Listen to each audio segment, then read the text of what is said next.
முத்தழகுல இன்னைக்கு என்ன நடந்ததுன்னு பார்க்கலாம் வாங்க. ஸ்வேதாவோட குழந்தைக்கு கழுத்துல தொப்புள் கொடி சுத்தி இருக்கு அப்படின்னு சொல்லிடுறாங்க. முத்தழகு உடனே தன்னாலதான் இந்த பிரச்சனை எல்லாம் நடக்குதோ அப்படின்னு நினைச்சு அந்த இடத்த விட்டே வெளியே வந்துடுறாங்க. அமுதனும் பூமியும் ஏன் வெளியே வந்துட்டீங்க அப்படின்னு ரொம்பவே கம்பல் பண்ணி கேக்குறாங்க. ஆனா முத்தழகு எந்த பதிலும் சொல்லாம அலறாங்க. நான் அந்த இடத்துல இருந்தா சரி வராது, நான் இங்கேயே இருக்கேன், ஸ்வேதாக்கு நல்லபடியா குழந்தை பிறந்துரும்னு சொல்றாங்க. பூமி உடனே நான் கார்லயே கவனிச்சேங்க, ஸ்வேதாவோட அம்மா ஏதாவது சொன்னாங்களா? யாரு என்ன வேணா சொல்லியிருக்கட்டுங்க, உள்ள இருக்கிறது நம்ம ஸ்வேதா.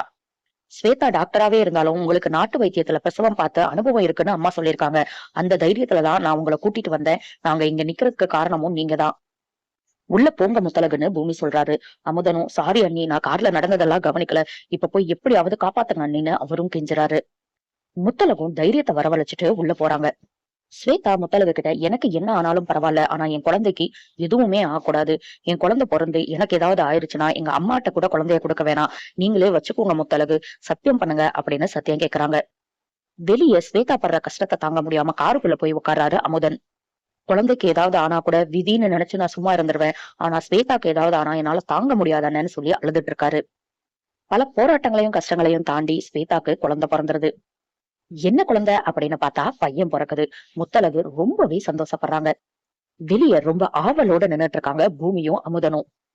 ஸ்வேதா கிட்ட குழந்தைய காமிச்சிட்டு முத்தழகு அமுதன் கிட்ட காட்டுறதுக்காக குழந்தைய எடுத்துட்டு வராங்க. காமிங்க நீன்னு அமுதன் சொல்ல அதுக்குள்ள காட்டிடுவேனான்னு விளையாடிட்டு கொஞ்ச நேரம் கழிச்சு அமுதன் கிட்ட காட்டுறாங்க. அமுதன் கையிலையும் கொடுக்குறாங்க. அமுதன் குழந்தைக்கு முத்தம் வச்சு பூரி படைறாரு. பூமி இதை பார்த்து ரொம்பவே சந்தோஷப்படுறாரு. ஸ்வேதாவை பார்த்துட்டு வர்றேன்னு அமுதன் உள்ள போறாரு. பூமியும் முத்தழகும் நடந்த எல்லாத்தையும் ஒரு செகண்ட் மறந்து அந்த குழந்தைய ரொம்ப சந்தோஷமா பாக்குறாங்க. இந்த சீனை பாக்குறதுக்கே ரொம்ப நெகிழ்ச்சியா இருந்தது. சீக்கிரமாவே இது அவங்க வாழ்க்கையில நடக்க போகுதுங்கிறத தெரியாமயே ரெண்டு பேரும் இருக்காங்க.